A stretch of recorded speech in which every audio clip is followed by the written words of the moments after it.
नमस्कार विद्यार्थी मित्रांनो, Sagar Patil maths and reasoning क्लासेसमध्ये आपलं स्वागत आहे. तर बघा, आजच्या लेक्चरमध्ये आपण एसटीआय मुख्य परीक्षा 2018चा जो पेपर झाला होता त्यातले गणित आणि बुद्धिमत्तेचे जे काही 15 प्रश्न आहेत ते आज आपण आजच्या लेक्चरमध्ये बघणार आहे. तर बघा, त्याच्या आधी आपलं जे ऍप्लिकेशन आहे Sagar Patil maths and reasoning नावाचं, तर त्याच्यावरती आपण कंबाईनसाठी सेपरेट बॅच सुरू केलेली आहे. बॅचची फी फक्त 999 रुपये असेल. बॅचमध्ये तुम्हाला 200 पेक्षा जास्त लेक्चर बघायला मिळतील. प्रत्येक व्हिडिओ तुम्हाला 4 वेळा बघता येईल आणि बॅचचा कालावधी आपला 3 महिन्याचा असेल. सेम त्याचप्रमाणे आपण एमपीएससी साठी पण सेपरेट बॅच सुरू केली आहे. त्याची पण फी आपली 999 रुपये असेल आणि त्याच्यामध्ये पण तुम्हाला 200 पेक्षा जास्त लेक्चर बघायला मिळतील. प्रत्येक व्हिडिओ तुम्हाला 4 वेळा बघता येईल आणि बॅचचा कालावधी आपल्याला 3 महिन्याचा असेल. तर बघा, आता पहिला प्रश्न बघू आपण. बघा, हा पहिला प्रश्न आपल्याला रिझनिंग मध्ये जो आपला कोडिंग डिकोडिंग चॅप्टर त्याच्यावरचा प्रश्न विचारतोय. काय दिले बघा, पुढील सामग्री वापरून रॅनचे विसंकेतन करा. विसंकेतन म्हणजे काय, त्याचा कोड हुडकायचा आपल्याला. ठीक आहे, बघा आता इथं काय दिले बघा, क्वाटा पोलरॅन हे आय कॅन रेस्ट हिअरचे प्रतिरूपण आहे आणि पोलरॅन सॅक नो हे आय कॅन सीड देअरचे प्रतिरूपण आहे. बघा, आता लक्षात घ्या, बघा ह्याच्यामध्ये सुरुवातीला काय करायचं, शब्द देत बघा, ह्याच्या वाक्यामध्ये बघा आय कॅन रेस्ट हिअर 4 शब्द आहेत. कोड बघा चेक करून बघा, इथं 1 2 3 4 कोड पण 4 आहे. त्याचा अर्थ काय, प्रत्येक शब्दाला सेपरेट कोड आहे. ठीक आहे, बघा आता ह्याच्यामध्ये काय दिसतंय बघा तुम्हाला, इथं आय आणि कॅन दिसतोय, इथं पण तुम्हाला आय आणि कॅन दिसतोय. ठीक आहे, बघा ह्याच्यामध्ये मग कोणते कोणते 2 शब्द कॉमन आहेत बघा. इथं पीओएल दिसतोय, इथं पण पीओएल आहे, इथं पण रॅन आहे आणि इथं पण रॅन आहे. याचा अर्थ बघा, आय आणि कॅन ह्या 2 शब्दांसाठी पीओएल आणि आरएएन हे 2 कोड असणार आहेत. पण आय साठी कुठला कोड आहे किंवा कॅन साठी कुठला कोड आहे ते आपण फिक्स नाही सांगू शकत. ठीक आहे, कारण की बघा इथं सुरुवातीला आय कॅन सुरुवातीला शब्द दिलेत आणि त्यांचे कोड काय केलेत बघा, इथं 3 आणि 4 नंबरला टाकलेत आणि सेकंड नंबरच्या ओळीमध्ये 1 आणि 2 नंबरला टाकले. त्याच्यामुळं रॅन साठी कुठला शब्द आहे, आय आहे का कॅन आहे, ते आपण फिक्स नाही सांगू शकत. याचा अर्थ काय, दोन्ही वाक्यावरून आपण उत्तर नाही सांगू शकत. काय निघेल बघा, याच्यामध्ये विसंकेतनासाठी माहिती अ आणि ब पुरेशी नाही. मग दोन्ही वाक्य एकत्र केले तरी आपल्याला माहिती पुरेशी नाही. ठीक आहे, चला पुढचा क्वेश्चन बघू. बघा, हा जो प्रश्न आहे तो आपल्याला विज्ञानावरचा प्रश्न आहे. बघा तरी पण आपण सॉल्व्ह करू. काय दिले बघा, 3 चौरस आकृती आणि समान आकारांचे सपाट आरसे एकमेकांशी अशा रीतीने ठेवले आहेत, त्यांची परावर्ती पृष्ठे परस्परांना लंब आहेत. लंब म्हणजेच काय, परपेंडिक्युलर. म्हणजे थोडक्यात काय बघा, 2 लाईन जर एकमेकांशी असे छेदत असतील एकमेकांना, इथं जर 90 अंशाचा कोन होत असेल तर त्याला काय म्हणतो आपण, लंब किंवा परपेंडिक्युलर. बरं, आता पुढे तसेच 1 आणि 3 या 3 आरशांची परावर्ती पृष्ठे परस्परांना समांतर आहेत, शिवाय परस्परांच्या नेमकी समोरही आहेत. थोडक्यात काय बघा, 1 आणि 3 नंबरचा जर आपण आरसा घेतला तर ते काय, एकमेकांच्या समोर आहेत. ठीक आहे, बघा ह्याला 1 नंबर द्या आणि ह्याला 3 नंबर द्या. चला काय दिलं, आणि बघा 3 चौरस आकृती आरसे बरोबर आहे की नाही. मग बघा, किरण जर एकमेकांमध्ये रिफ्लेक्ट करायचे असतील, परावर्त करायचे असतील, तर थोडक्यात काय, इथं आलेलं जे किरण आहे बघा, इथं जे किरण येईल ह्याच्यावरती पडेल ते खाली जाणार आहे इकडे, बरोबर आहे की नाही. मग इथून जर रिफ्लेक्ट व्हायचं असेल तर आपल्याला 2 नंबरचा आरसा खाली घ्यावा लागेल. हा झाला आपला 2 नंबरचा आरसा. म्हणजे 1 वर जे किरण पडलं ते इथून इकडे आलं, इथून परत इथून इकडे गेलं आणि इथून परत इकडे जाईल.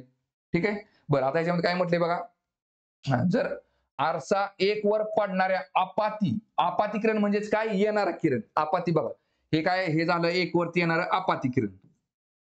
ठीक आहे, बघा आणि इथून जर हे किरण इकडे जात असेल तर ह्याला काय म्हणतो आपण, परावर्ती किरण. म्हणजे जाणारा किरण, येऊन पुढे जाणारा किरण. ठीक आहे, बघा चल काय दिले बघा, जर आरसा 1 वर पडणारा आपाती किरण पृष्ठाशी 45 अंशाचा कोन करत असेल. बघा 1 वर येणारं जे किरण आहे ते पृष्ठाशी काय म्हटले बघा, इथं 45 चा कोन करत असेल. बघा इथं जर ते 45 चा कोन करत आहे तर याचा अर्थ काय, इथं पण 45 चा कोन करत असणार आहे. आणि बघा आपला अर्धा जो वर्तुळ असतो तो कितीचा असतो, पूर्ण सर्कल आपला 360 डिग्रीचा असतो. मग अर्धा सर्कल कितीचा असेल, 180 डिग्रीचा असेल. मग बघा आता इथं 45 गेलं, इथं 45 गेलं, तर बरोबर इथं काय निघते बघा, हा 90 डिग्रीचा अँगल असेल. 45 45 90 90 90 180, बरोबर आहे का. बरोबर इथं काय होते बघा, हे लंब तयार होते. ठीक आहे, बघा चला, जर आरसा 1 वर पडणारे आपाती किरण पृष्ठाशी 45 अंशाचा कोन करत असेल तर आरसा 3 वरून परावर्तित होणाऱ्या किरणाच्या दिशेचे उचित वर्णन करणारा पर्याय निवडा. तर बघा 3 वर पडणारे काय म्हटले बघा, 3 वरून परावर्तित होणारे म्हणजे 3 वरून पडून पुढे जाणार.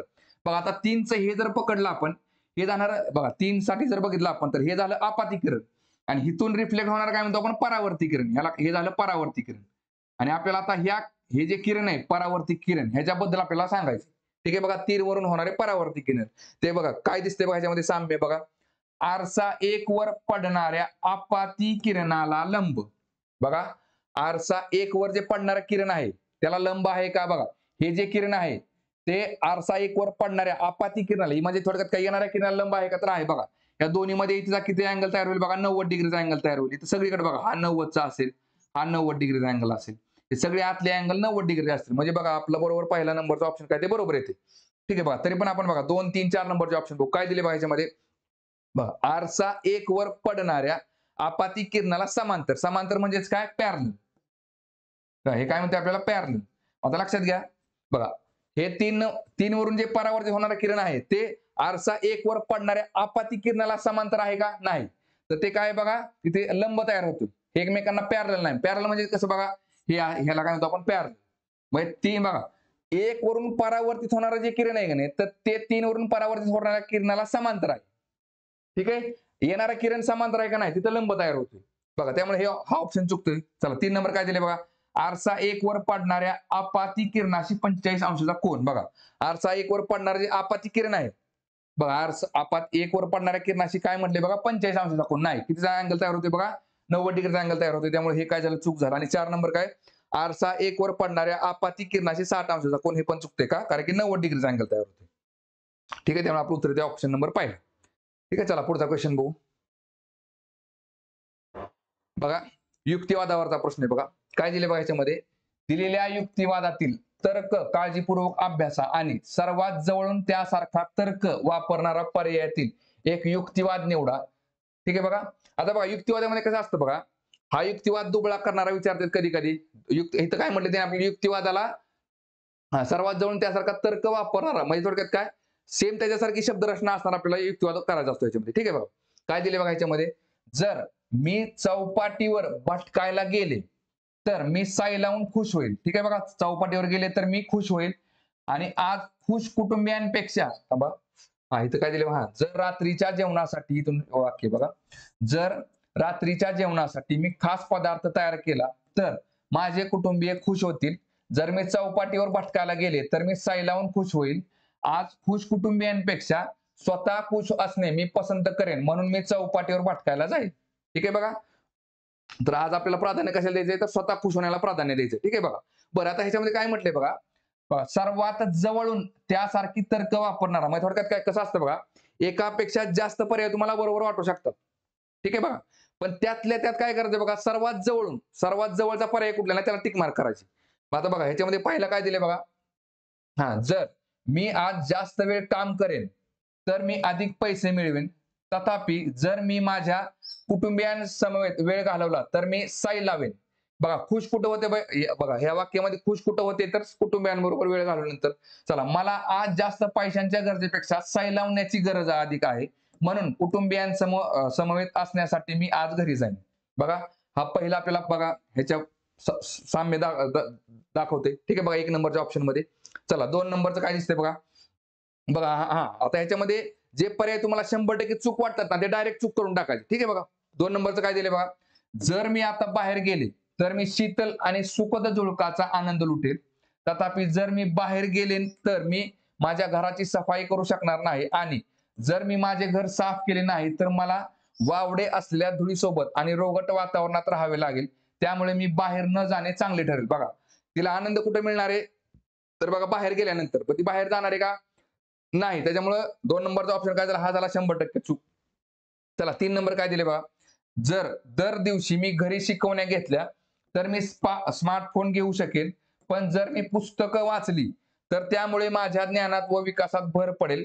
या क्षणी माझ्यासाठी मी स्वतःसाठी पैसे कमावणे महत्वाचे आहे. परंतु जर मी माझ्या व्यक्तिगत विकासासाठी वेळ गुंतवला नाही तर मला पश्चाताप करावा लागेल. म्हणून मी आठवड्यातील फक्त 4 दिवस शिकवण्या घेईन. तर बघा ह्याच्यामध्ये काय दिसतंय बघा तुम्हाला. ह्या वाक्याला साधर्म्य वाटते का नाही. या ठिकाणी दोन्ही गोष्टी तुम्ही पॅरलल करताय. म्हणजे 4 दिवस शिकवण्या घेते याचा अर्थ काय तुम्ही पैसेही कमवेल आणि इतर 3 दिवसामध्ये मी स्वतःसाठी वेळ देईल. त्याच्यामुळे बघा हे 3 नंबर तर आपल्याला जास्त बरोबर वाटत नाही. ठीक आहे बघा. आणि बघा 4 नंबर जर बघितला आपण काय दिसते बघा. जर मी तो केक आणि आईस्क्रीम खाल्ली तर मी आनंदी होईल. परंतु जर मी केक आणि आईस्क्रीम खाल्ली नाही तर मला उष्मांक जाळण्याची गरज नाही. मी वजन वाढण्याची अजिबात काळजी करणार नाही म्हणून मी तो केक आणि आईस्क्रीम खाणार आहे. बघा ह्या 4 नंबरच्या वाक्यामध्ये पण ती स्वतःला वेळ देते. बघा स्वतःसाठी जे आनंदी आहे ना ते करते. बरं, आता ह्या 1 आणि 4 नंबरच्या वाक्यामध्ये जर बघितलं तर सगळ्यात जास्त जवळ आपल्याला कुठलं वाटते? ऑप्शन नंबर पहिला. ठीक आहे. उत्तर काय करायचं? आपला ऑप्शन नंबर पहिला. चला पुढचा क्वेश्चन बघू आता. बघा काय दिले बघा प्रश्नामध्ये. एका प्राणी प्रजातीत नवजात मादी वयाचे 2 महिने झाल्यावर प्रौढत्व प्राप्त करते आणि त्यानंतर अनुकूल परिस्थितीत 5 वर्षांपर्यंत सरासरी 2 महिन्यांनी एका नवजात मादीला जन्म देते. आता बघा थोडक्यात काय, इथं जर समजा जन्म झाला असेल, बघा जन्म जर झाला तर त्या मादीला प्रौढ होण्यासाठी 2 महिने लागतात. ठीक आहे, बघा इथं प्रौढ होते ती. आणि परत तिथून पुढे बघा, तिथून पुढच्या 2 महिन्यानंतर ना ती काय होते? बालकांना जन्म देऊ शकते. ठीक आहे, बघा मग थोडक्यात काय, पहिले 2 महिने तिला प्रौढ होण्यासाठी जातील आणि तिथून पुढचे 2 महिने तिला एका नवजात म्हणजे एखाद्या पिल्लाला जन्म देण्यासाठी 2 महिने लागतील. ठीक आहे बघा. थोडक्यात काय, जन्मल्यापासून 4 महिन्यानंतर ना ती काय करते बघा, पिल्लाला जन्म देते. ठीक आहे बघा. आता इथं चला पुढे काय दिले बघा. जर जर मातेच्या समूहातील एकमेव प्रौढ मादीचा एका महिन्याचा स्तनपान कालावधी पूर्ण झाल्यानंतर झालेल्या अपघाती मृत्यूमुळे त्या समूहात फक्त एकच नवजात मादी उरलेली असेल, म्हणजे थोडक्यात काय, सुरुवातीला एक प्रौढ मादी होती आणि तिने 1 महिन्याचा स्तनपानाचा कालावधी पूर्ण केला. ठीक आहे बघा. म्हणजे एका पिल्लाला जन्म दिला आणि 1 महिन्यानंतर ती मेली थोडक्यात बघा.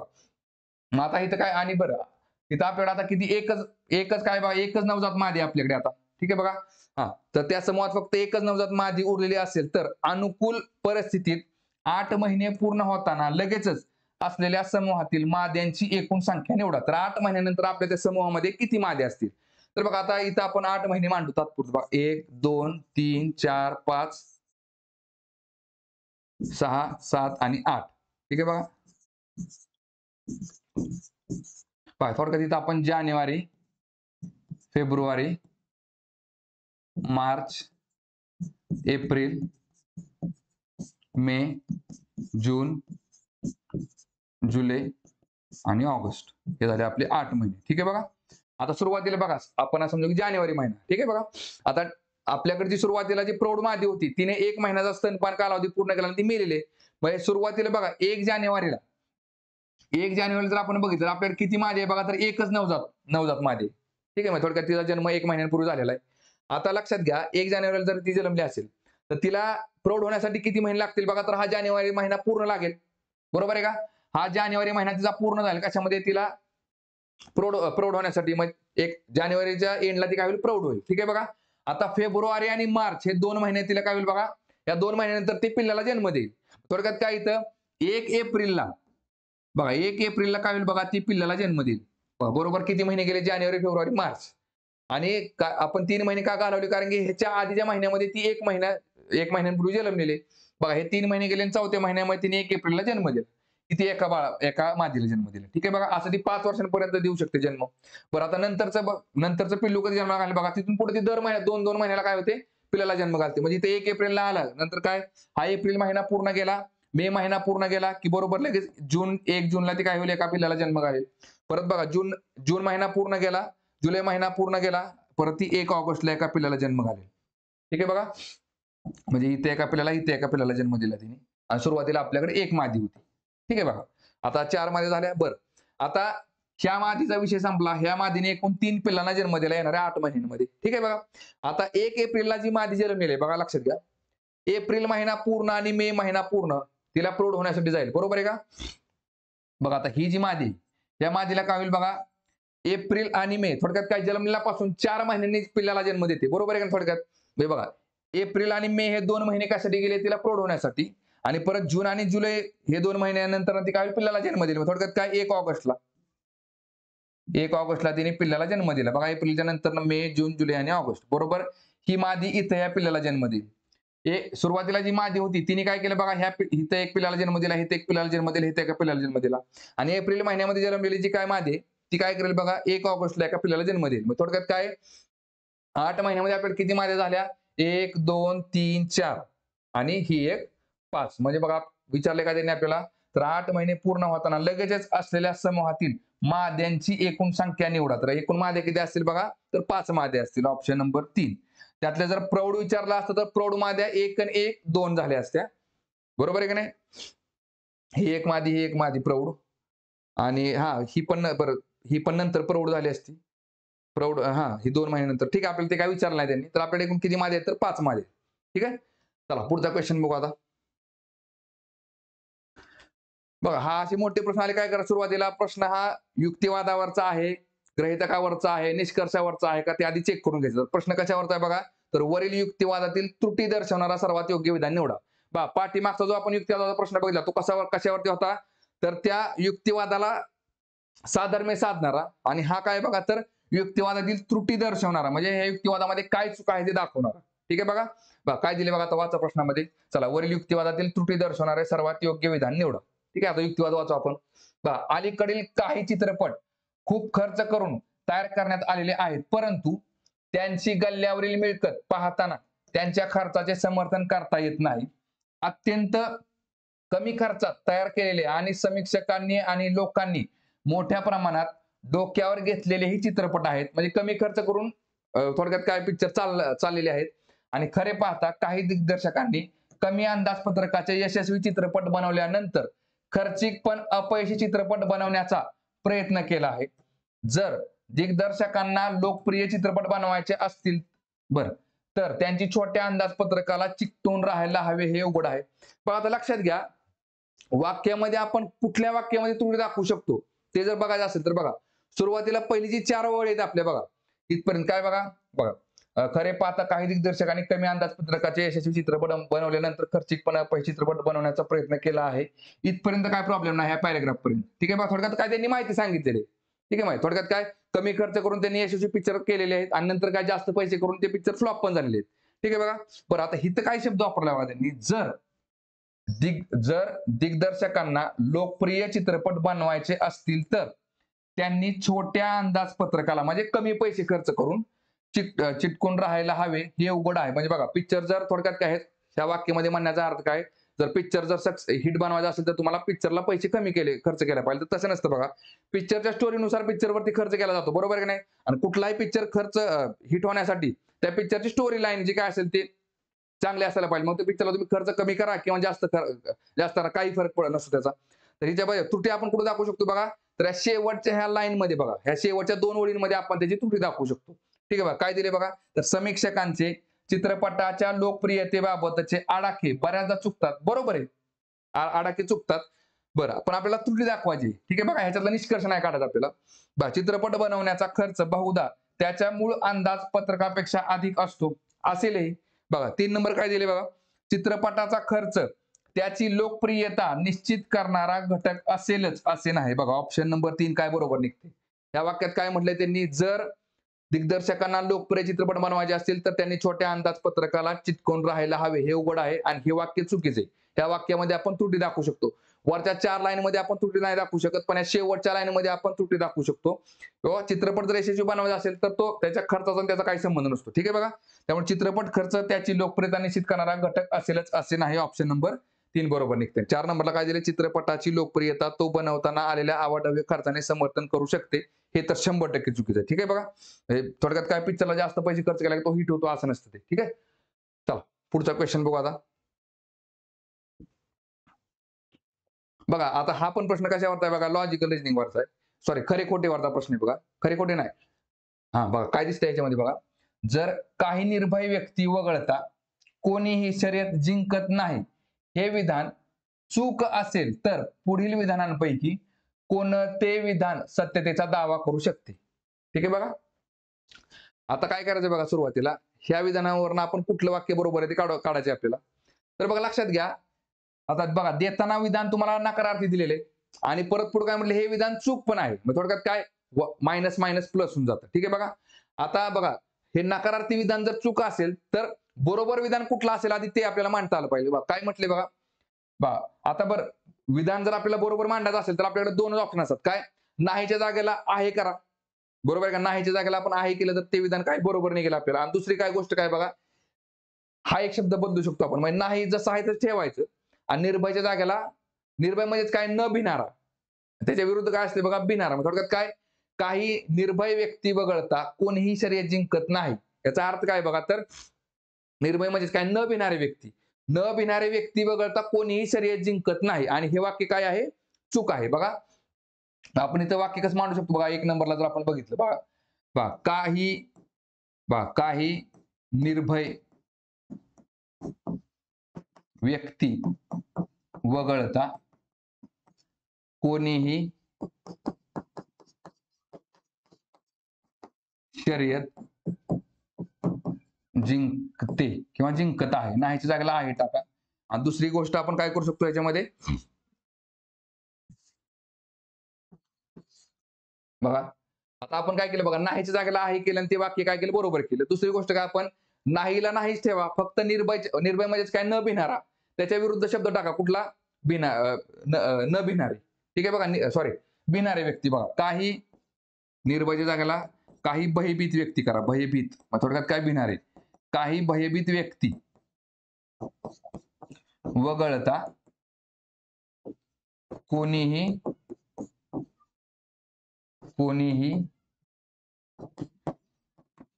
शर्यत जिंकत नाही. ठीक आहे बघा, या वाक्यावरून जर बरोबर वाक्य काढायचे असतील ना, तर ही दोन वाक्य निघतात. ठीक आहे बघा, दोन्हीचा अर्थ सेम आहे. बघा काय दिसतं त्याच्यामध्ये, काही निर्भय व्यक्ती वगळता म्हणजे न भिणारे व्यक्ती वगळता कोणीही शर्यत जिंकत आहे. थोडक्यात काय याचा अर्थ बघा, इथं दोन आपण बघा, हे झाले बघा निर्भय, हे कुठले झाले, निर्भय, आणि हे झाले भयभीत व्यक्ती म्हणजे भिणारे, भयभीत. आणि आपल्याला काय म्हटले बघा, ह्याच्यातले काही बघा, काही निर्भय व्यक्ती म्हणजे थोडक्यात आपण काही पाठ दाखवला, काही निर्भय व्यक्ती वगळता कोणी शर्यत जिंकतं. म्हणजे बघा, भिणारे भयभीत पण जिंकू शकतात, आणि हे निर्भयमधले काही दुसरे आहेत ते पण. थोडक्यात काय, निर्भयमधले काही निर्भय फक्त वगळता कोणी शर्यत जिंकते. ठीक आहे बघा, जेवढे काय शर्यत, समजा 100 मध्ये 2 विद्यार्थी शर्यत जिंकतात, समजा 3 विद्यार्थी शर्यत जिंकणार बघा, 100 मधले समजा जर 3 विद्यार्थी जर शर्यत जिंकणारे असतील, तर त्यातले बघा 2 इकडचे असू शकतात, 1 इकडचा असू शकतो. कसे असू शकतं, फक्त आपल्याला फोकस कुठं करायचं ते कळलं पाहिजे बघा. आणि इथं काय म्हटले बघा, काही भयभीत व्यक्ती वगळता, बघा काही भयभीत व्यक्ती वगळता कोणीही शर्यत जिंकत नाही. या वाक्याचा अर्थ काय बघा, तर बघा फक्त जिंकणारे जे आहेत की नाही बघा, हे झाले भयभीत व्यक्ती, भयभीत, आणि हे झाले जिंकणारे. मग या वाक्याचा अर्थ काय, तर इथं फक्त भयभीत व्यक्ती जिंकतात असा त्याचा अर्थ बघा. काही भयभीत व्यक्ती वगळता कोणीही शर्यत जिंकत नाही. याचा अर्थ काय आहे, तर जिंकणारे जेवढे आहेत, जे काही लोक आहेत ना, ते कोण असणार आहेत, तर भयभीत लोक असतील. ठीक आहे बघा. आता बरं, आता जास्त फोकस कुठं केलाय बघा, ह्याच्यामध्ये पण जास्त इथं भयभीत व्यक्तीला निघते आपलं, बरोबर आहे का नाही, इथं पण भयभीतलाच फोकस केले. मग आता बघा, पहिला ऑप्शन काय दिला त्यांनी बघा, निर्भय व्यक्ती वगळता सर्वजण शर्यत जिंकतात. बघा काय म्हटले, मग निर्भय व्यक्ती शर्यत जिंकत नाही बघा, आणि शब्दामध्ये पण त्यांनी काय वापरले बघा, काही वापरले, काही. इथं पण काही आहे, बरोबर आहे ना बघा. बघा काय निघेल बघा, निर्भय व्यक्ती वगळता सर्वजण शर्यत जिंकतात. म्हणजे हे निर्भय जर सोडले तर बाकी सर्वजण, वगळता सर्वजण, इथं पण काय म्हटले बघा, सर्वजण. बघा, निर्भय व्यक्ती वगळता सर्वजण शर्यत जिंकतात, तसं नाही. जिंकणाऱ्यांमधले म्हणजे या वाक्याचा अर्थ काय, की फक्त निर्भय व्यक्ती शर्यत जिंकत नाहीत, तर भयभीत व्यक्ती म्हणजे भिणारे पण व्यक्ती शर्यत जिंकू शकतात. त्यामुळे हे काय येते बघा, बरोबर येत नाही. इथं काय म्हटले बघा, निर्भय व्यक्ती म्हटलेले. ठीक आहे बघा. आणि काही शब्द वापरलाय का त्यांनी, नाही. निर्भय ह्याच्यामध्ये फक्त काय बघा, काही निर्भय व्यक्ती वगळता कोणी शर्यत जिंकत आहे. म्हणजे बाबा शर्यत जिंकणाऱ्यांमधले बघा, ह्याच्यातला हा थोडासा पार्ट जर सोडला निर्भय मधला, तर बाकीचे कुणी शर्यत जिंकू शकतं. म्हणजे निर्भयांमधले पण काही व्यक्ती जिंकू शकतात, आणि भयभीत मधले पण शर्यत जिंकू शकतात. बरं, आता पुढे काय बघा, काही व्यक्ती ज्या शर्यत जिंकतात बघा, त्या निर्भय असतात. आणि परत खाली काय दिले बघा, काही व्यक्ती ज्या शर्यत जिंकतात त्या निर्भय नसतात. बघा, आता ह्या दोन्ही वाक्यांमधलं कुठलं वाक्य बरोबर ते कळलं पाहिजे बघा. काही व्यक्ती ज्या शर्यत जिंकतात त्या निर्भय असतात. ठीक आहे बघा. आणि ह्या वाक्याला बघा काय म्हटले बघा, काही व्यक्ती ज्या शर्यत जिंकतात त्या निर्भय असतात. ठीक आहे बघा, थोडक्यात काय, बरं. आणि परत काय दिले बघा, काही व्यक्ती ज्या शर्यत जिंकतात त्या निर्भय नसतात. आणि आपल्याला जास्त फोकस कुठं करायचा, निर्भय नसणाऱ्यांवरती. कारण काय दिले बघा, काही निर्भय व्यक्ती वगळता कोणीही शर्यत जिंकत नाही. म्हणजे या वाक्याचा अर्थ काय आहे, तर फक्त शर्यत जिंकणारे कोण आहेत, तर निर्भयच आहेत. आणि ती वाक्य जर चूक असेल तर आपल्याला या वाक्याला फोकस कोणाला करायचा आहे, तर भयभीत व्यक्ती पण शर्यत जिंकू शकतात. यातलं बरोबर वाक्य कुठलं निघेल बघा, काही व्यक्ती ज्या शर्यत जिंकतात त्या निर्भय नसतात. म्हणजे निर्भय नसलेल्या पण व्यक्ती शर्यत जिंकू शकतात. त्यामुळे ऑप्शन नंबर 3 काय ते बरोबर निघते. ठीक आहे. चला पुढचा क्वेश्चन बघू आता. बघा, रँकिंग चॅप्टरवरचा क्वेश्चन आहे. काय दिले बघा, प्रवीण, अजय, राहुल, सोहम आणि तनिष यामध्ये प्रवीण उंचीने दुसऱ्या क्रमांकावर आहे बघा. एकूण 5 जण आहेत. ठीक आहे बघा. चला 1 2 3 4 आणि हे 5 जण आहेत. 1 2 3 4 5. ठीक आहे बघा. काय म्हटले बघा. हा तर यामध्ये प्रवीण उंचीने दुसऱ्या क्रमांकावर आहे. चला इकडे 1 नंबर दे. 1 2 3 4 5. प्रवीण काय म्हटले बघा, उंचीने दुसऱ्या क्रमांकावर आहे. चला पुढे काय दिले बघा. हा आणि सोहम हा सर्वात ठेंगू व्यक्तीपेक्षा उंच आहे आणि दुसऱ्या क्रमांकावर आहे बघा. वरती तर दुसरा क्रमांक दिलाय, मग हा दुसरा क्रमांक कुठला बघा. काय म्हटले, सोहम हा सर्वात ठेंगू व्यक्तींपेक्षा उंच आहे, दुसऱ्या क्रमांकावर. थोडक्यात काय, उंचीने लहान उलटी जर गिनती केली तर तो शेवटून 2 नंबरला आहे. कोण तर सोहम. सोहम कुठं आला बघा, तर सगळ्यात लहान व्यक्तीपेक्षा मोठा म्हणजे 4 नंबरला आला सोहम. ठीक आहे. बरं पुढे काय दिले बघा. जर उंचीने जर त्यांना उंचीच्या क्रमाने उभे केल्यास मध्यभागी कोण असेल. मग थोडक्यात काय, 3 नंबरला कोण असेल ते विचारले आपल्याला. 3 नंबरला. ठीक आहे बघा. बरं आता हा प्रश्न कसा आहे बघा, डेटा सफिशियन्सी वरती विचारलेला आहे. थोडक्यात काय, कुठलं यातलं ए, अ, ब आणि क मधली कुठली वाक्य घेऊन आपण आपलं उत्तर सांगू शकतो. ठीक आहे बघा. बरं आता पर्यायामध्ये जर आपण बघितलं काय दिसते बघा, फक्त ब, फक्त अ आणि ब, फक्त ब किंवा अ आणि क दोन्ही मिळून आणि फक्त ब आणि क. ठीक आहे बघा. आता फक्त ब दिला पहिला पर्याय तुम्हाला. ठीक आहे. ब सगळीकडे दिसतो तुम्हाला. ब ब ब ब. ठीक आहे बघा. ब पासून सुरुवात करा. काय दिसते बघा. बघा राहुल हा सोहमपेक्षा उंच आहे परंतु प्रवीणपेक्षा बुटका आहे. बघा राहुल सोहमपेक्षा उंच आणि प्रवीणपेक्षा बुटका. इथे कोण येते बघा, राहुल येते. याचा अर्थ काय बघा, तर फक्त ब वरनं तर आपण उत्तर काढू शकतो. ठीक आहे बघा. पण आता इथं फक्त ब कुठं कुठे नीट लक्षात घ्या. फक्त ब इथं आहे. आता हे बघा, फक्त अ आणि ब चा अर्थ काय असतो, अ आणि ब दोन्ही मिळून. बघा जर एका वाक्यावरून उत्तर निघत असेल ना, तर इतर माहिती घेण्याची काही गरज नसते. त्यामुळे हा 2 नंबरचा ऑप्शन कॅन्सल झाला. 4 नंबरला काय दिले बघा, फक्त ब आणि क म्हणजे ब बरोबर क पण घेतलाय त्यांनी, काही गरज नाही. ठीक आहे. आता 3 नंबर मध्ये काय दिले बघा, फक्त ब किंवा बघा किंवा म्हणजे किंवाचा बघा किंवा काय म्हटले बघा, अ आणि क दोन्ही मिळून. ठीक आहे बघा. फक्त ब किंवा अ आणि क. बघा ह्याच्यामध्ये किंवाला ऑब्जेक्ट टाकायचं का आणीला ते कळलं पाहिजे बघा. किंवा बघा फक्त ब घ्यायचा किंवा अ आणि क हे दोन्ही मिळून. मग आता बघा फक्त ब वर तर उत्तर निघालेलं आहे. आता अ आणि क वर निघतंय तेवढं चेक करू आपण. बघा इथं 1 2 3 4 5. हा 1 2 3 4 5 झाला. ठीक आहे. प्रवीण इथं फिक्स आहे 2 नंबरला आणि 4 नंबरला सोहम फिक्स आहे. ठीक आहे बघा. आता 1 3 5 बघा. चला हा काय म्हणतोय बघा. सर्वांना उंचीचे क्रमाने उभे केल्यास अजय हा 3 क्रमांकाने सोहमच्या वर असेल. बघा उंची 1 क्रमांकाने उभं केलं तर सोहमच्या पुढे 3 क्रमांकाने कोण आहे, अजय.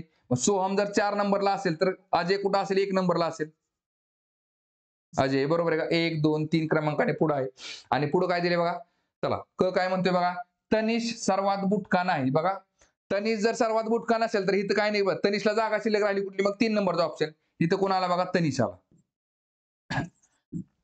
बघा थोडक्यात काय, फक्त ब वरनं पण आपण उत्तर सांगू शकतो. ठीक आहे. सेपरेट हा झाला फक्त ब वाला आणि इथं अ आणि क हे दोन्ही वाक्य घेतल्यानंतर उत्तर निघते. बरं आता दोन्हीकडे बघा वेगवेगळी उत्तर आले. तिकडे काय आलं, राहुल आले, इथं तनिष आले. ठीक आहे बघा. भले दोन्हीकडे उत्तर जर आले असतील तर आपण पण आपल्याला बघा प्रश्न काय विचारला, 3 नंबरची व्यक्ती आपण सांगू शकतो का, सांगू शकतो. ठीक आहे. त्याच्यामुळे उत्तर काय निघेल बघा, फक्त ब किंवा अ आणि क दोन्ही मिळून ऑप्शन नंबर 3 निघेल. ठीक आहे. चला पुढचा क्वेश्चन बघू आता.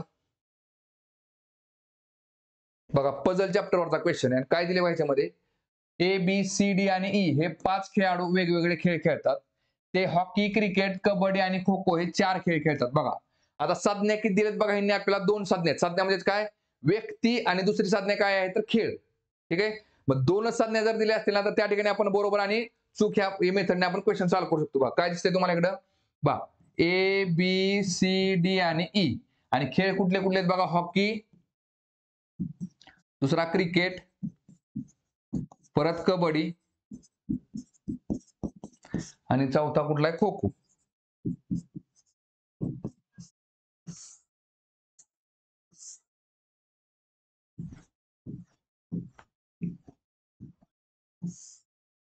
ठीक आहे बघा.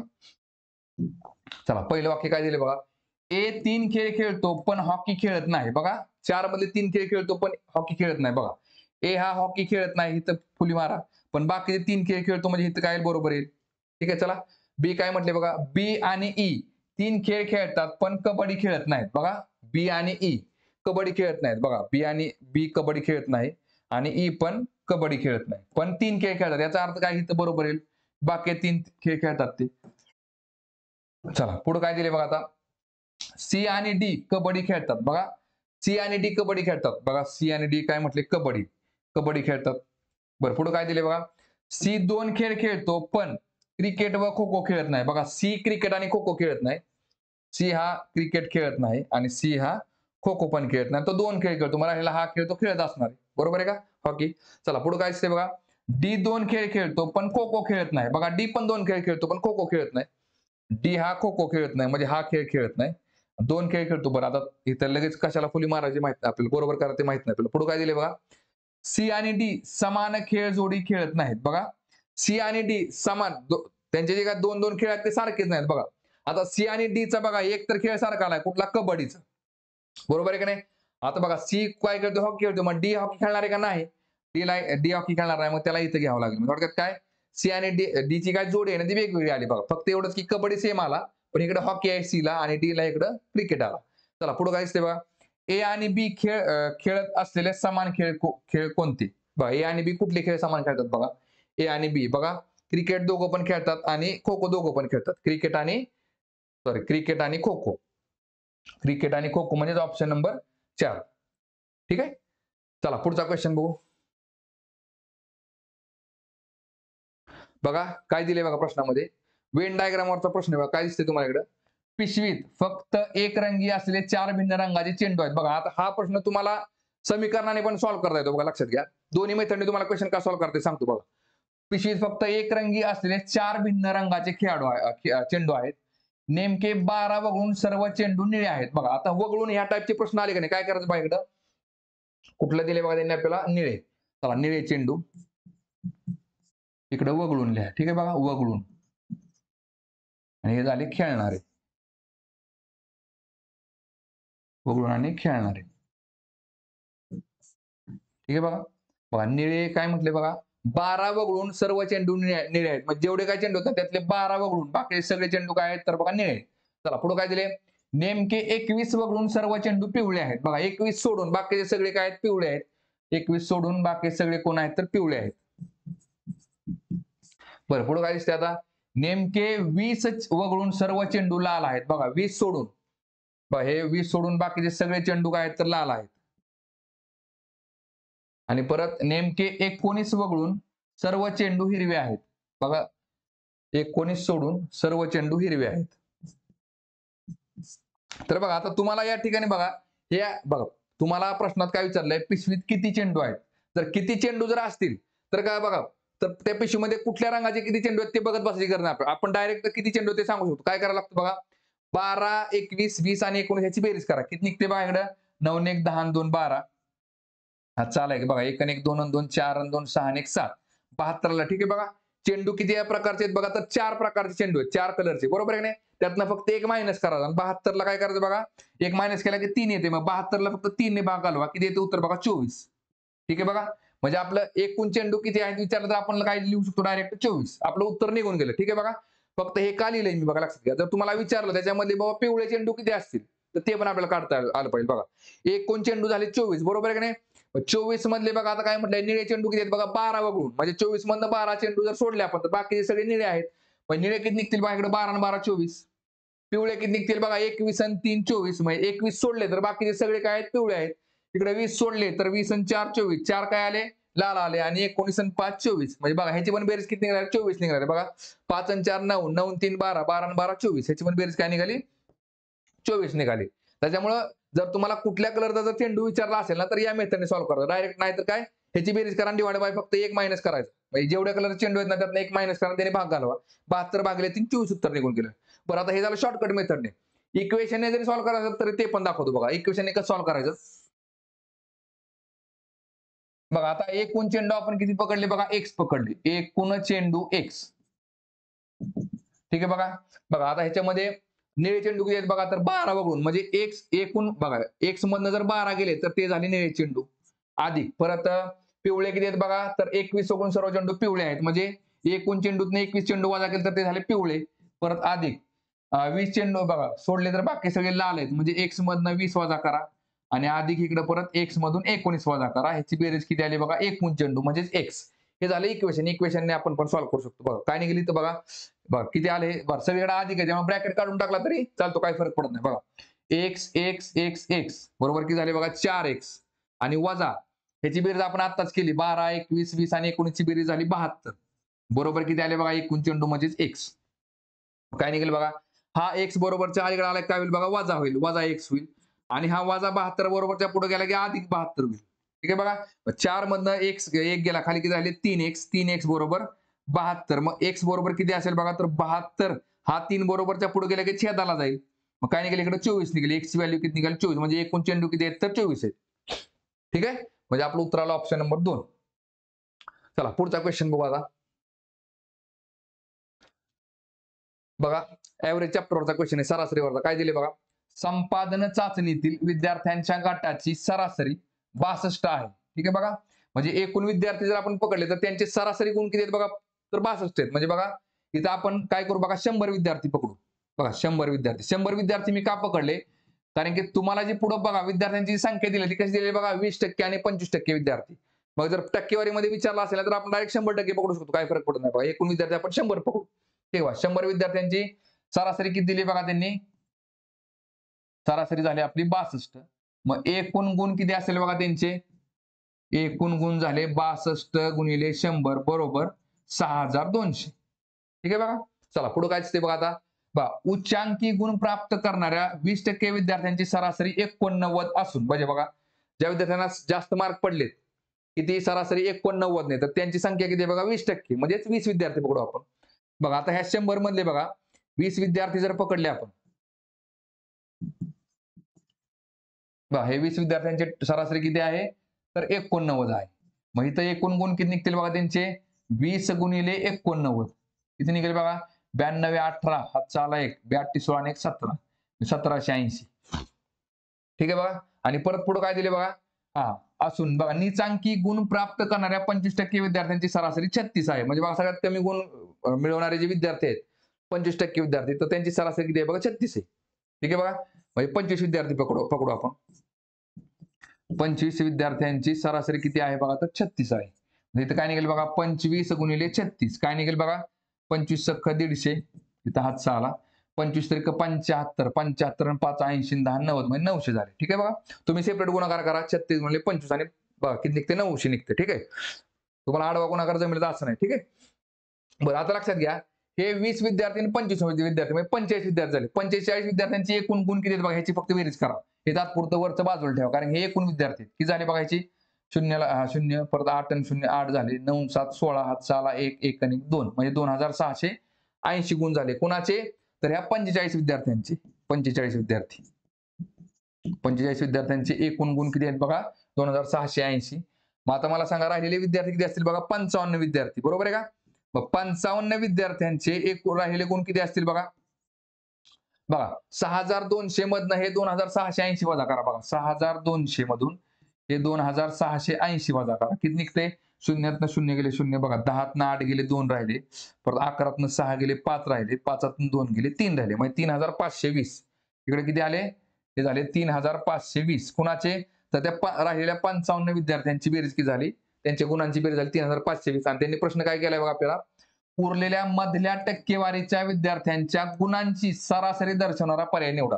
आता त्यांचे एकूण गुण किती झाले बघा 3520 आणि त्याची मी काय विचारले आपल्याला सरासरी विचारलेले थोडक्यात काय 3520 भागिले किती विद्यार्थी आहेत बघा 50 आता मग भाग घालवा किती निघते बघा इकडं बघा काय निघेल इकडं 5 एके 5 5 एके 5 5 7 35 आणि 5 चोक 20 11 भाग घालवा 11 एके 11 11 सक्क 66 66 आणि 4 70 11 चोक 44 म्हणजेच 64%. ऍव्हरेज किती निघालं बघा त्या 55 विद्यार्थ्यांचं 64%. उत्तर काय असेल आपलं ऑप्शन नंबर 2 64. ठीक आहे चला पुढचा क्वेश्चन बघू आता.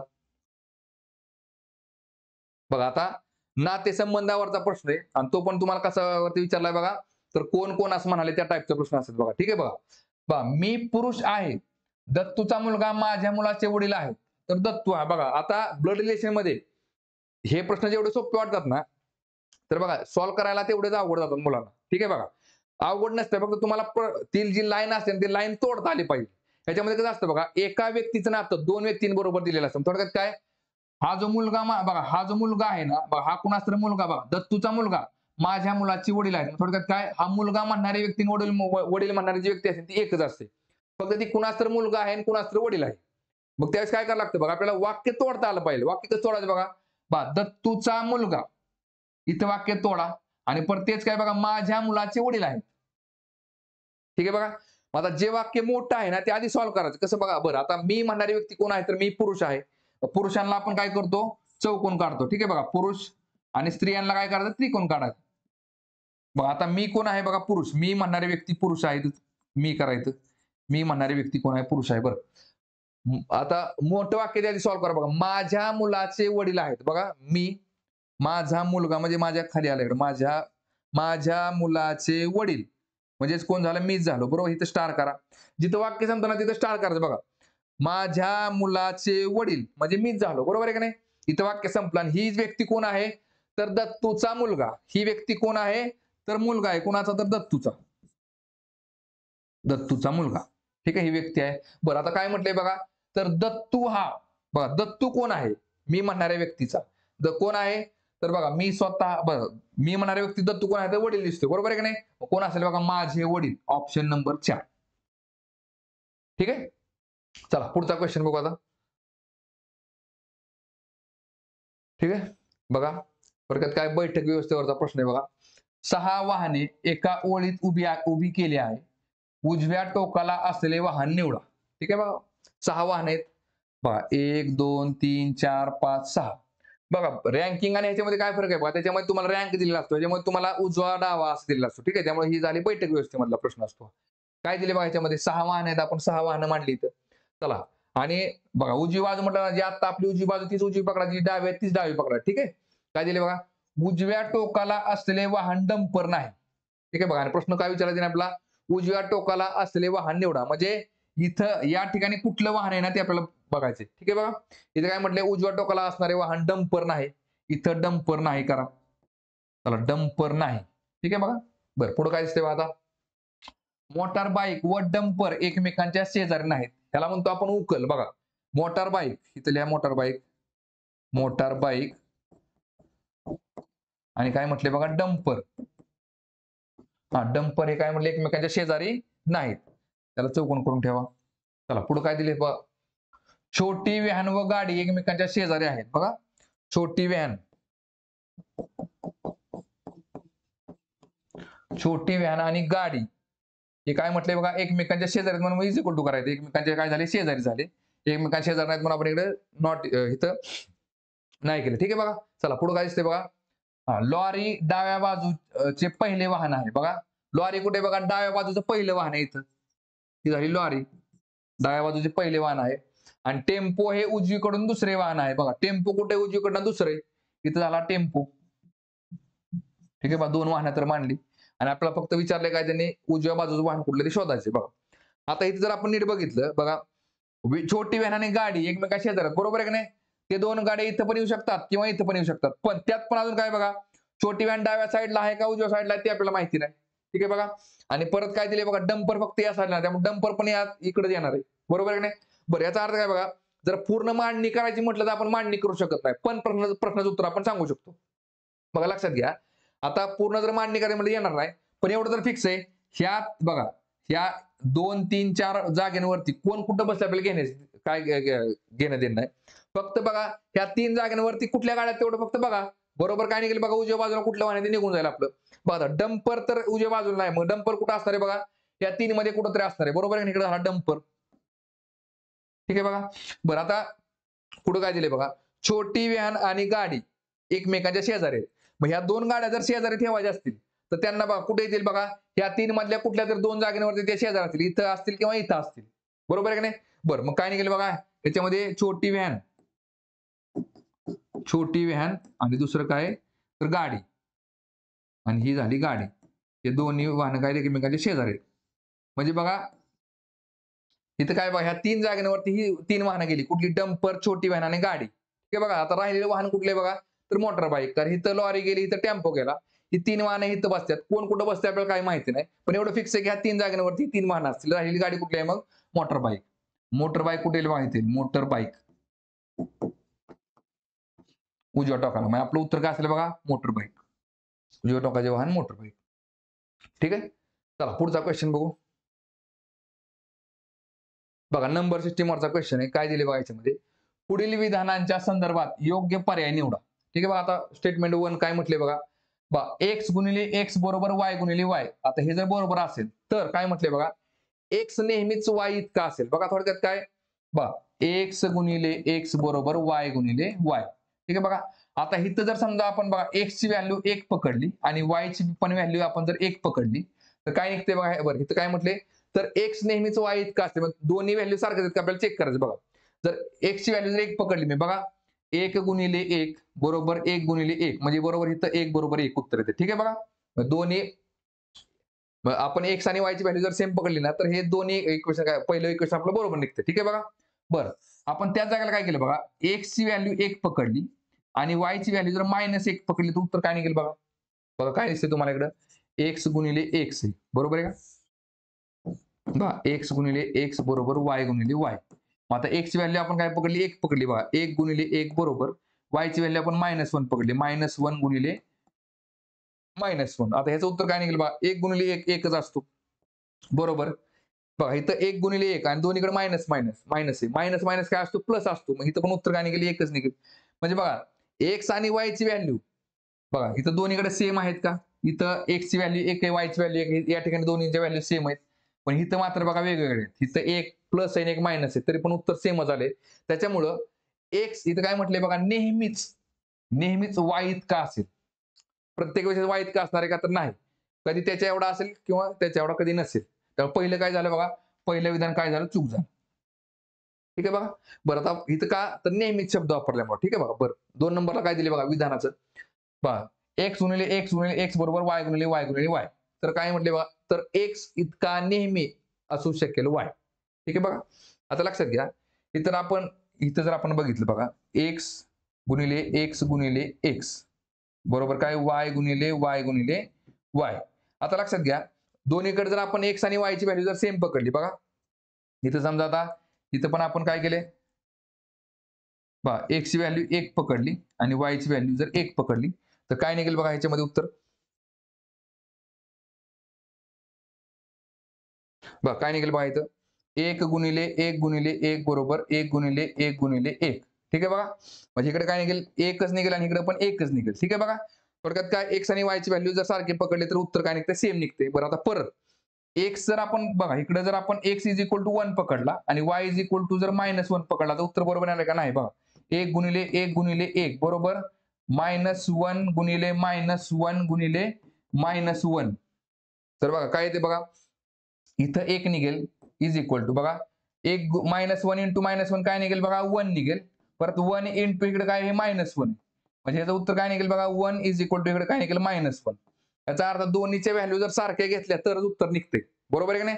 त्याच्यामुळे बघा इथं काय म्हटलंय? तर एक्स इतका नेहमी असू शकेल वाय. म्हणजे एक्स हा वाय इतका असणार आहे का? तर असणार आहे. एक्स आणि वायच्या जर व्हॅल्यू सारखे असेल तरच हे इक्वेशन काय निघते? बरोबर निघते. ह्याच्यामध्ये नाही. ठीक आहे बघा. ह्याच्यामध्ये एक्स ची जेवढी व्हॅल्यू तेवढीच वायची व्हॅल्यू केली तर आपलं हे इक्वेशन बरोबर निघणार आहे. ठीक आहे बरं आता हे बरोबर आहे का बघा? लक्षात घ्या. तुम्हाला वाटेल बरोबर आहे पण हा प्रश्न बरोबर नाही. हे पण विधान बरोबर नाही. का? लक्षात घ्या. काय दिले बघा ह्याच्यामध्ये? तर एक्स इतका नेहमी असू शकेल वाय. इथं काय म्हटलंय बघा? शकेल. शक्यता मध्ये थोडक्यात काय मे बी वापरले बघा इंग्लिशमध्ये. तुम्हाला काय वापरलंय? May be.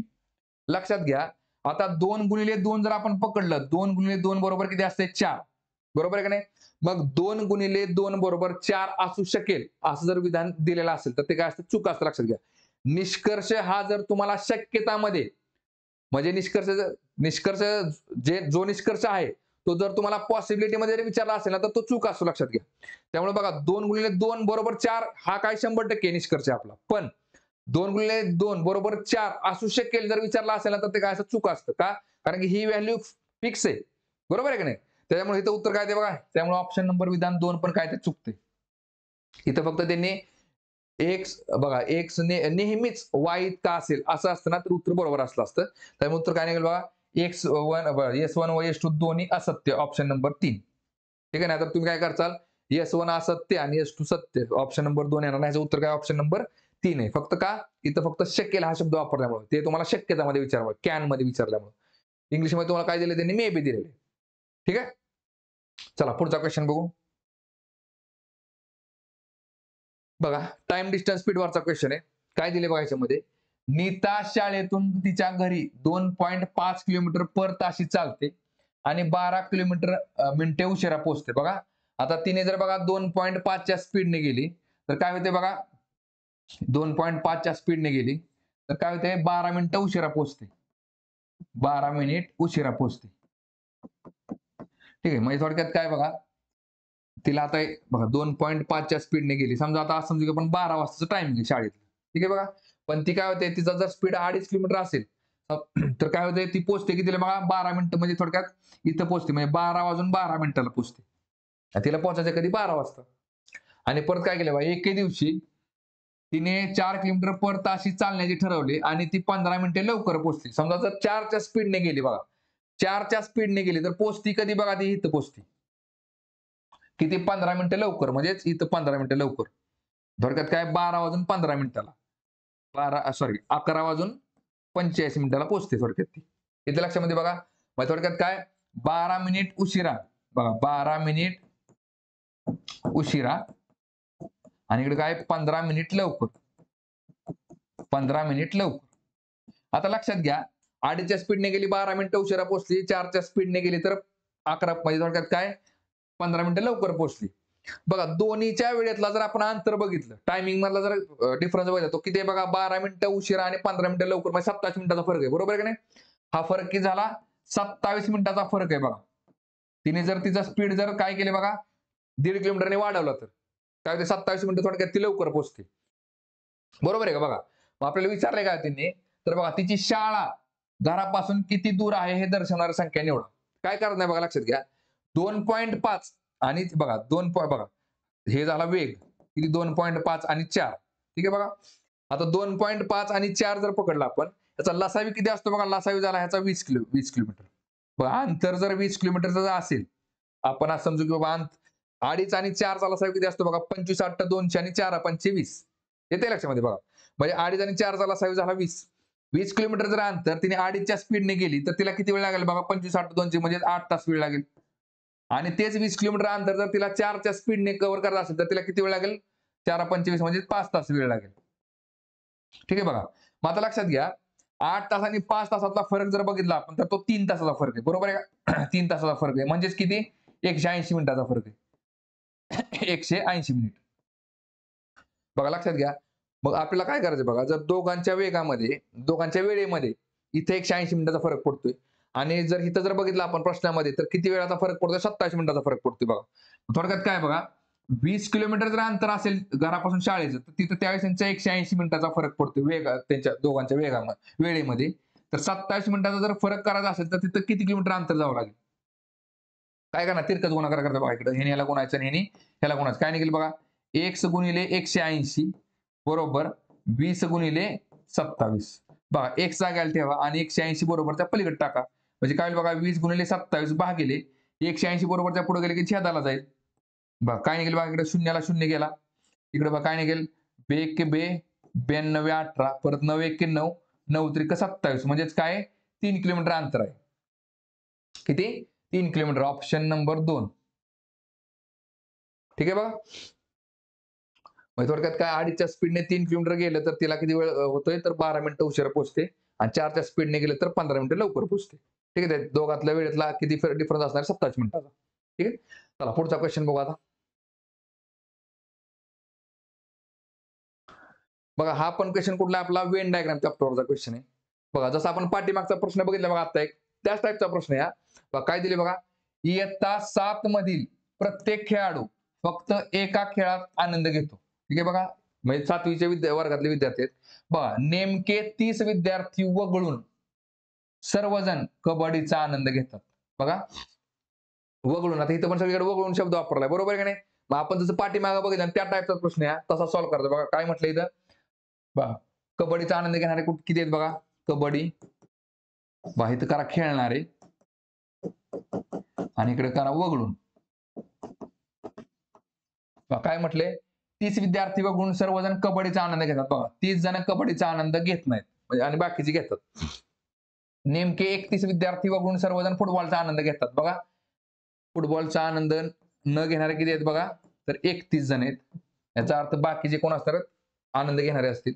आणि नेमके फुटबॉलचा आनंद न घेणाऱ्या इतकेच विद्यार्थी वगळून सर्वजण खो खोचा आनंद घेतात. म्हणजे बघा खो खोचा पण आनंद घेणारे किती आहेत बघा, जेवढे फुटबॉलचा आनंद घेत नाहीत तेवढेच वगळून, म्हणजे इथं पण 31 वगळूनच शिल्लक राहिलेले खो खोचा आनंद घेतात. आणि परत नेमके 37 खेळाडू वगळून सर्वजण हॉकीचा आनंद घेतात. बघा 37 खेळाडू वगळून सर्वजण काय म्हटले बघा, हॉकीचा आनंद घेतात. ठीक आहे बघा. बरं आता विचारलं काय त्यांनी बघा, एकही विद्यार्थी इथे उल्लेख न केलेल्या इतर कोणत्याही खेळाचा आनंद घेत नाही. ठीक आहे बघा, विचारलं काय, हॉकी खेळाचा आनंद घेणाऱ्या विद्यार्थ्यांची संख्या दर्शवणारा सर्वात योग्य पर्याय निवडा. म्हणजे हॉकी किती जण खेळतात ते बघायचं आपल्याला, हॉकी खेळाडू. मग काय करावं लागेल, ह्याची बेरीज करायची. ह्याची बेरीज किती निघते बघा, 7 आणि 1 8 आणि 1 9, 3 आणि 3 6 आणि 3 9 3 12 म्हणजे 129 झाले. ठीक आहे बघा. आता खेळ किती आहेत बघा, आपले एकूण 4 आहेत. 1 2 3 4 आहेत बरोबर आहे. फक्त त्याच्यामधून एक कमी करायचं. 4 मधनं एक गेला, 3 राहिला. याला 3 ने भाग घालवा. किती निघते बघा इकडे मग, बघा 3 1 3, 3 चोक 12 आणि 3 त्रिक 9 म्हणजे 43 झाले. म्हणजे एकूण खेळाडू किती आहेत तर 43 आहेत. मग 43 मधले 30 खेळाडू वगळून बाकीचे सगळे कबड्डी खेळतात. म्हणजे किती झाले बघा, 13 झाले. बघा 31 वगळून बाकी सगळे काय करतात, फुटबॉल खेळतात. म्हणजे 43 मधून 31 गेले, खाली किती राहिले 12. इथं पण 12 येईल. आणि 43 मधून जर 37 गेले, खाली किती राहिले 6. हॉकी खेळणारे किती आहेत तर 6 जण निघाले. ह्याची पण जर बेरीज तुम्ही केली तर किती निघणार आहे, 43 निघणार आहे. बघा 12 आणि 12 24, 24 12 त्रिक 36 आणि 37, 37 आणि 6 43. इथं पण झाले 43. ठीक आहे बघा. बरं आता हॉकी खेळणारे विद्यार्थी किती बघा, लक्षात घ्या. पर्यायामध्ये कशी दिलेत बघा पर्याय त्यांनी, खो खोचा आनंद न घेणाऱ्या विद्यार्थ्यांच्या निम्मी संख्या. खो खोचा आनंद न घेणारे विद्यार्थी किती आहेत बघा, 31 आहेत. आणि त्याच्या निम्म 6 आहे का, नाही. त्याच्यामुळे हे काय झालं, चुकलं. खो खोचा आनंद घेणाऱ्या विद्यार्थ्यांच्या निम्मे म्हटलं असं तर बरोबर आला असतं. ठीक आहे बघा. परत फुटबॉलचा आनंद इथं पण न घेणाऱ्या विद्यार्थ्यांच्या 1/5 संख्या. बघा फुटबॉलचा आनंद न घेणारे किती आहेत बघा, 31 आहेत. आणि त्याच्या 1/5 आहे का, 6 नाही. 1/5 कशी येते बघा, 30च्या 1/5 किती येते, 6 येते. 6 या 5 30, 31च्या येते का नाही, त्याच्यामुळे हे चुकलं. 3 नंबर बघा, कबड्डीचा आनंद न घेणाऱ्या विद्यार्थ्यांच्या 1/5 संख्या. बघा कबड्डीचा आनंद न घेणारे किती आहेत, 30 आहेत. आणि त्याच्या 1/5 म्हणजे 6 एकत्र आहे बघा, 6 या 5 30. 30चा 1/5 किती असतो, बरोबर किती येते, 6 येते. म्हणजे हे बरोबर येते बघा, ऑप्शन नंबर 3. आणि 4 नंबर काय म्हटले, नेमकी संख्या निश्चित करण्यासाठी सामग्री पुरेशी नाही. हे काय ते चुकतंय, सामग्री पुरेशी आहे. ठीक आहे, तर थांबू आता आपण या ठिकाणी.